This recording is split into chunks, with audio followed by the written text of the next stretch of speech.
बात करते हैं बजट सेशन की, क्योंकि बजट सेशन से जुड़ी बड़ी अपडेट आपको दे दे, जहां पर राष्ट्रपति के अभिभाषण से बजट सेशन शुरू होगा। 11 बजे संसद के दोनों सदनों को संबोधित करेंगी राष्ट्रपति द्रौपदी मुर्मू। ये बड़ी जानकारी आपको बजट सेशन से जुड़ी दे रहे हैं। राष्ट्रपति के अभिभाषण के बाद आर्थिक सर्वे, इकोनॉमिक सर्वे आपको बता दें कि पेश होगा। वित्त मंत्री निर्मला सीतारमण बजट पेश करेंगी। मोदी सरकार के तीसरे कार्यकाल का पहला पूर्ण बजट ये होगा। तो देखिए, बड़ी जानकारी आपको दे रहे हैं। हर एक वर्ग को बड़ी आस है इस बजट से, लेकिन ये बड़ी जानकारी आपको बजट से जुड़ी दे रहे हैं। चलिए इसी खबर पर और अधिक जानकारी के साथ मेरे सहयोगी आंचल यादव और स्नेह कमल सेठ हमारे साथ जुड़ चुके हैं। आंचल, शुरुआत में आपके साथ करूंगी, क्योंकि देखिए इस बजट से मिडिल क्लास को कह सकते हैं या फिर हर एक वर्ग को बहुत ज्यादा उम्मीद है कि क्या कुछ खास इस बजट में होगा।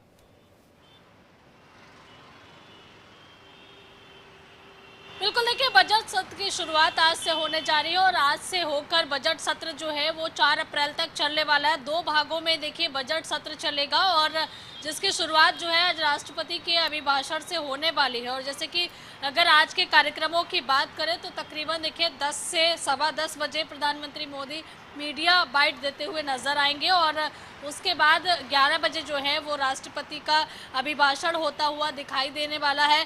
और इसके साथ ही देखिए कल जो है वो बजट पेश करेंगी निर्मला सीतारमण। और इस बजट से इसलिए भी लोगों को काफ़ी ज़्यादा उम्मीद है, क्योंकि ये उम्मीद लगाई जा रही है कि इसमें लोगों को सैलरी में टैक्स में कुछ राहत मिल सकती है। साथ ही ये भी उम्मीद लगाई जा रही है कि जो हेल्थ और लाइफ इंश्योरेंस है उनको टैक्स फ्री, जीएसटी फ्री जो है वो किया जा सकता है। क्योंकि जीएसटी फ्री करने को लेकर देखिए पहले भी काफ़ी ज़्यादा मांग उठी थी, क्योंकि जब हेल्थ और लाइफ इंश्योरेंस में जीएसटी लगता है तो कहीं ना कहीं लोगों को काफ़ी समस्या होती है। नितिन गडकरी से लेकर राघव चड्ढा जैसे नेताओं ने संसद के अंदर इन मुद्दों को उठाया था, तो ये उम्मीद लगाई जा रही है कि उसमें भी कुछ राहत यहाँ सरकार दे सकती है। साथ ही देखिए अगर वक्फ संशोधन बिल की बात की जाए तो इसको लेकर भी इस बार चर्चा जो है वो हो सकती है। और ये माना जा रहा है क्योंकि पिछले सेशन में भी हमने देखा था कि जिस तरह से वक्फ बोर्ड को लेकर काफ़ी ज़्यादा बहस जो है वो छिड़ी थी। और इस बार क्योंकि कल जो वक्फ संशोधन समिति है उसने कल एक पूरी जो रिपोर्ट थी वो ओम बिरला जी को सौंपी थी। और इसके बाद ये माना जा रहा है कि इस सेशन में ये बिल जो है आ सकता है। टोटल देखिए 16 बिल हैं जिसको लेकर यहाँ पर उम्मीद लगाई जा रही है। और बजट सेशन में खास करके लोगों को ये उम्मीद होती है कि उनसे जुड़े हुए मुद्दों पर सरकार जो है कुछ विचार करेगी। उनको महंगाई से राहत मिलेगी, शिक्षा में राहत मिलेगी, मेडिकल के क्षेत्र में राहत मिलेगी। तो लोगों की तो देखिए उम्मीदें बहुत ज़्यादा है। और ये भी माना जा रहा है कि 6 फरवरी को जो है प्रधानमंत्री मोदी जो राज्यसभा में जो भी बहस होगी उसमें जवाब दे सकते हैं, चर्चा में शामिल हो सकते हैं। ठीक है, स्नेह कमल भी हमारे साथ जुड़े हुए दिल्ली से, क्योंकि देखिए स्नेह यहाँ पर सबसे बड़ी बात ये हो जाती है, एक तरफ बजट तो वहीं दूसरी तरफ बजट सेशन हंगामेदार ना हो, ये सभी उम्मीद लगा रहे हैं कि पक्ष और विपक्ष प्रोडक्टिविटी सेशन की बनाए रखे। बिल्कुल पलक, जिस तरह आपने आशंका जाहिर की कि बजट सत्र जो हंगामा तेज न हो, हालांकि इसकी झलक कल सर्वदलीय बैठक में मिल गई थी जब तमाम विपक्षी दलों ने अपनी ओर से अपने अपने मुद्दे उठाए, जिसमें समाजवादी पार्टी ने सबसे पहले जो कुंभ में हादसा हुआ है उसको लेकर जो है चर्चा की मांग की थी। हालांकि अगर पिछले कई सत्रों की बात करें पलक, तो विपक्ष के तर्कस में मणिपुर और इसके साथ महंगाई के अलावा जो अडानी से तमाम जो तीर थे उसको लेकर लगातार विपक्ष सरकार पर हमले कर रही थी। तो अब के अगर सत्र की बात करें तो विपक्ष के सर्कस में एक नया तीर है, वो महाकुंभ का हादसा। फिर तमाम मुद्दों को लेकर विपक्ष जो सरकार पर लगातार हमले करेगी।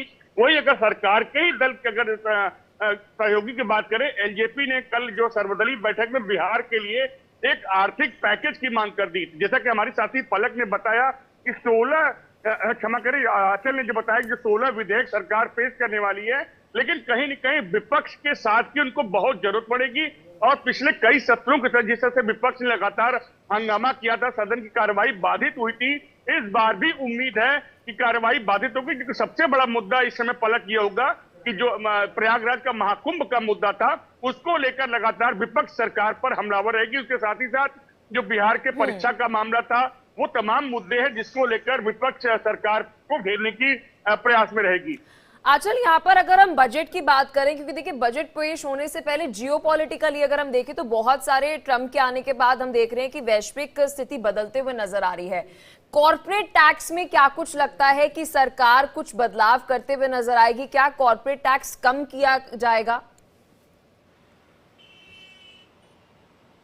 उम्मीद जरूर लगाई जा रही है। जैसा कि मैंने आपको बताया कि सैलरी के लेकर भी यहाँ पर टैक्स में कुछ लोगों को राहत मिल सकती है, और अगर कॉर्पोरेट टैक्स की बात करें तो उसमें कुछ राहत देने के सूत्रों से जानकारी ज़रूर मिल रही है। लेकिन हाँ, इतना ज़रूर है क्योंकि जिस तरह से इलेक्शंस हैं, खास करके अगर हम देखें तो बिहार में आने वाले समय में इलेक्शन है और दिल्ली में भी आप देख रही हैं कि इलेक्शन है, तो ऐसे में देखिए आम जनता से जुड़े हुए मुद्दे पर इस बार जो सरकार है वो खासा फोकस रखने वाली है, जिससे दोनों ही चुनावों को साधा जा सके। चाहे बिहार इलेक्शन की हम बात करें या दिल्ली में जो 5 फरवरी को मतदान होने वाला है, उस लिहाज से भी ये जो बजट का पिटारा खुलने वाला है उसमें लोगों को ज़्यादा से ज़्यादा राहत देने की कोशिश यहाँ पर सरकार के द्वारा की जाएगी, जिससे लोगों को सीधे तौर पर अपने आप से जोड़ा जा सके। अब ये देखा जाएगा कि जिस तरह से बजट में ये कई तरह की बातें निकल कर आ रही हैं,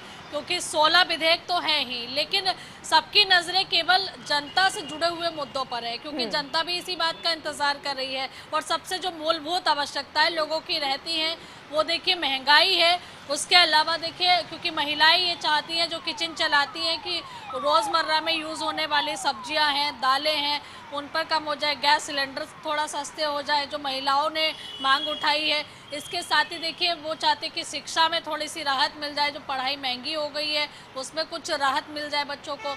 और साथ ही देखिए जो व्यवसायी वर्ग है वो ये जीएसटी में थोड़ी सी राहत चाहता है, खास करके छोटे व्यापारी की अगर बिल्कुल एमएसएमई को बड़ी राहत जो है वो उम्मीद है इस बजट से। बहुत शुक्रिया।